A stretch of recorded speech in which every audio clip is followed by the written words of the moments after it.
بسم اللہ الرحمن الرحیم۔ سرکار کی توصیف وظیفہ ہے زباں کا، سرکار کی توصیف وظیفہ ہے زباں کا، سرکار کی توصیف وظیفہ ہے زباں کا۔ نحمده ونصلي على رسوله الكريم، اما بعد فاعوذ باللہ من الشیطان الرجیم، بسم اللہ الرحمن الرحیم۔ السلام علیکم ورحمۃ اللہ وبرکاتہ۔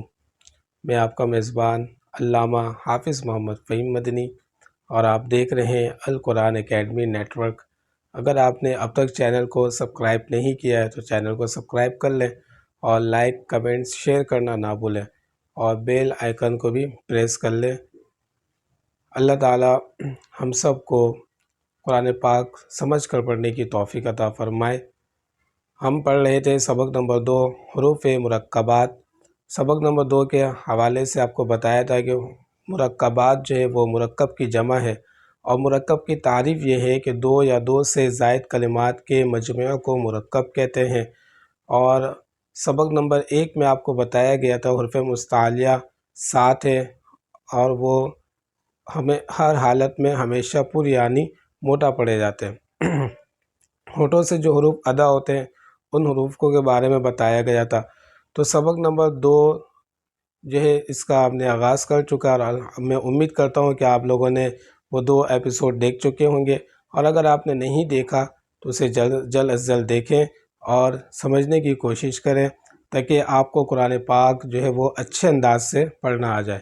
میرے دوستو، ایک بات ہمیشہ یاد رکھیے گا کہ بعض لوگ یہ سمجھتے ہیں کہ قرآن پاک جو ہے وہ صحیح تلفظ کے ساتھ پڑھنا یہ بہت مشکل کام ہے، اور ہمارے ہاں تو ایسا معاشرے کا یہ حال ہے کہ بعض خواتین یہ کہتی ہیں کہ سب سے زیادہ جو مشکل جو پڑھنے میں آتا ہے وہ قرآن پاک ہے، کیونکہ عربی ہماری زبان نہیں ہے، اور عربی میں قرآن پاک پڑھنا بہت مشکل ہے۔ تو ہم نے جیسے پہلے پڑھا تھا بالکل ہم ویسے ہی پڑھتے رہیں گے، اور ہمیں اللہ تعالیٰ قبول کرنے والا ہے۔ یاد رکھیے گا، اگر قرآن پاک صحیح تلفظ کے ساتھ اگر نہ پڑھا جائے، اور اسی طرح اسے مجہول انداز میں پڑھا جائے، تو یاد رکھیے گا کہ قرآن پاک پڑھنا جو ہے نا یہ ثواب نہیں ہوگا بلکہ گناہ ہوگا، چونکہ جب کہ آپ کو پتہ چل چکا ہے کہ قرآن پاک جو ہے وہ صحیح تلفظ کے ساتھ پڑھنا چاہیے، اور اگر جان بوجھ کر ہم اسے نہ سیکھیں بلکہ اسے ہم اسی انداز میں مجہول انداز میں پڑھتے رہیں، نہ قواعد کا پتہ نہ ادائیگی کا پتہ کچھ بھی نہ ہو، بس اور ایسے ایک مجہول انداز میں پڑھتے رہیں گے، تو یاد رکھیے گا یہ ہمارے لیے گناہ کا سبب بنے گا۔ اور جب نماز کے اندر ہم مجہول انداز میں پڑھیں گے تو یقیناً معنی جو ہے نا وہ فاسد ہو جائے گا، اور جب معنی فاسد ہو جائے گا تو نماز جو ہے وہ ترک ہو جائے گی، نماز فاسد ہو جائے گی، نماز نہیں ہوگی۔ تو بسا اوقات لوگ نادانی میں یہ کہہ دیتے ہیں کہ اللہ تبارک و تعالی ہمارے نمازوں کو، ہمارے قرآن پاک کی تلاوت کو اپنی بارگاہ میں قبول کرے، وہ قبول کرنے والا ہے، ہم جیسے چاہے جیسے ہمیں آتا ہم ویسے پڑھیں گے۔ تو میرے دوستو ایسا بالکل بھی نہیں ہے۔ ہمیں چاہیے اگر ایک علم کے بارے میں یا کسی بھی علم کے بارے میں ہمیں معلوم نہ ہو، علماء سے رجوع کرے، اس علم کے بارے میں جانا جائے۔ اسی طرح قرآن پاک اگر صحیح طریقے سے پڑھنا نہیں آتا تو یہ ضروری ہے کہ آپ جو ہے کسی قاری سے لازمی اچھے انداز سے پڑھنا سیکھیں۔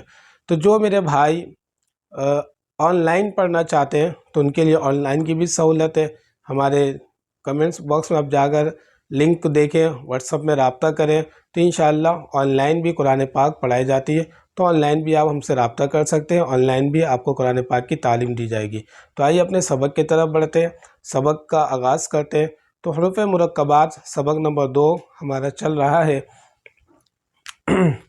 آپ کو بتایا تھا کہ حروف مستعلیہ جو ہے اس سبق نمبر 2 کے اندر حروف کی ادائیگی اور حروف مستعلیہ اور جو حروف ہونٹوں سے ادا ہوتے ہیں ان کا ہم نے جو ہے وہ خاص خیال رکھنا ہے، ٹھیک ہے؟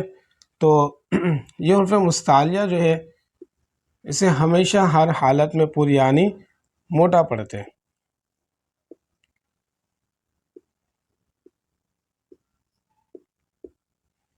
دیکھیے یہ حروف مستعلیہ 7 ہے۔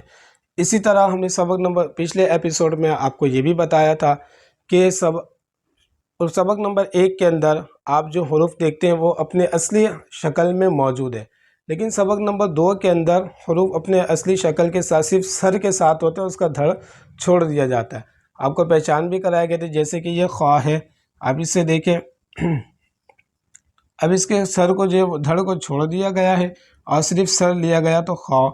اگر اس کے اوپر سے نقطہ ہٹا دے تو یہ بن جائے گا ہا، اگر نقطہ اس کے اوپر لگا دے تو یہ بن گیا خواہ، اگر اسی نقطہ کو ہم نیچے لگا دیں تو یہ بن جائے گا جیم۔ تو دیکھیں شکل ایک ہے لیکن اس کی پہچان جو ہے وہ نقطوں سے ہے۔ تو دیکھیں اگر ہم نے یہ نقطہ ہٹایا تو یہ بن گیا کیا؟ ہا۔ جب ہم نے اس کے اوپر نقطہ لگا دیا تو یہ بن گیا خا۔ اسی طرح اگر ہم نے اس کے نیچے نقطہ لگا دیا تو یہ بن گیا جیم۔ تو اس پہ ذرا خاص خیال رکھیں۔ اسی طرح یہ ہے دال، اگر اس کے اوپر نقطہ لگا دیں تو یہ بن جائے گا دال، ہٹا دیں تو بن گیا دال۔ تو اس طرح سے ہم نے حروف کی پہچان کر کے اسے صحیح انداز میں اور تلفظ کے ساتھ، مخارج کے ساتھ جو ہے اسے ادا کرنا ہے، اس کی مشق کرنی ہے۔ یہ حروف مفردات ہیں، مفرد ہے، یہ حروف مرکب ہیں کیونکہ یہ دو یا دو سے زائد کلمات کے مجموعے کو مرکب کہتے ہیں۔ اس طرح آپ دیکھیں فا، حمزہ، تا، تو یہ کیا ہے؟ مرکب ہے، اسے مفرد نہیں کہیں گے، مرکب کہیں گے۔ کیوں؟ کیونکہ یہ دو یا دو سے زائد کلمات کے مجموعے کو مرکب کہتے ہیں۔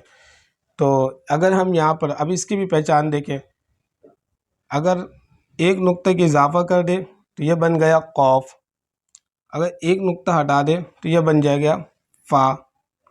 اسی طرح یہ تا دیکھ رہے ہیں، اسے ہم کہتے ہیں گول تا، یہ گول تا ہے۔ اگر اس کے اوپر سے ہم نے نقطہ، یہ دونوں نقطے کو ہٹا دیا تو یہ بن گیا ہا، اور جب اس کے اوپر نقطہ لگا دیں گے تو یہ بن جائے گا تا۔ تو سبق نمبر 2 کے اندر ہم نے حروف کی پہچان کے ساتھ اس کو صحیح تلفظ کے ساتھ ہم نے پڑھنا ہے۔ آئیے سبق کا آغاز کرتے ہیں۔ اعوذ باللہ من الشیطان الرجیم، بسم اللہ الرحمن الرحیم۔ جیم دال، خا دال، حا دال، عین دال، غین دال، خا دال۔ علامت حروف کی ادائیگی حروف مستعلیہ، اس کا آپ نے خاص خیال رکھنا ہے۔ تو انشاءاللہ جب یہ حروف کی ادائیگی آپ کی درست ہو جائے گی تو مزید آگے قواعد سمجھنے میں اور قرآن پاک پڑھنے میں انشاءاللہ آپ کو بہت مزہ آئے گا۔ خا زا، حا را، با را، یا را، قا را، ظا را، با میم۔ اکثر ہوتا یہ ہے کہ ہم جب حروف کو پڑھ رہے ہوتے ہیں تو ہم اسے جھٹکا دے دیتے ہیں، جیسے کہ با، یہ جو جھٹکا جو دیتے ہیں یہ بھی غلط طریقہ ہے، جھٹکا نہیں دینا ہے۔ با میم، نون میم، تا میم، یا میم، سا میم، شین میم، لام جیم، عین جیم، حا جیم، با جیم، با عین، یا غین۔ اب دیکھیں یہ ہے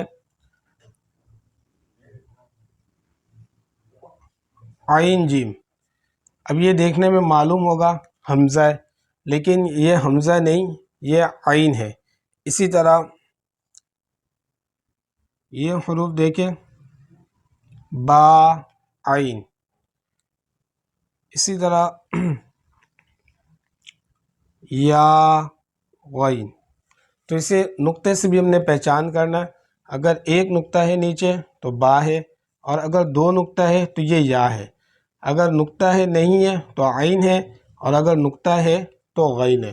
تو ان حروف میں آپ نے سبق نمبر 2 کے اندر آپ کو حروف کی پہچان، کیونکہ یہاں پر جو سبق نمبر 2 کے اندر صرف اور صرف حروف کے سر لکھے جاتے ہیں، دھرنے لکھے جاتے ہیں، اور نقطوں سے حروف کی پہچان ہوتی ہے۔ تو اللہ تعالیٰ سے دعا ہے کہ اللہ تبارک و تعالیٰ ہم سب کو صحیح طریقے سے قرآن پاک پڑھنے کی توفیق عطا فرمائے۔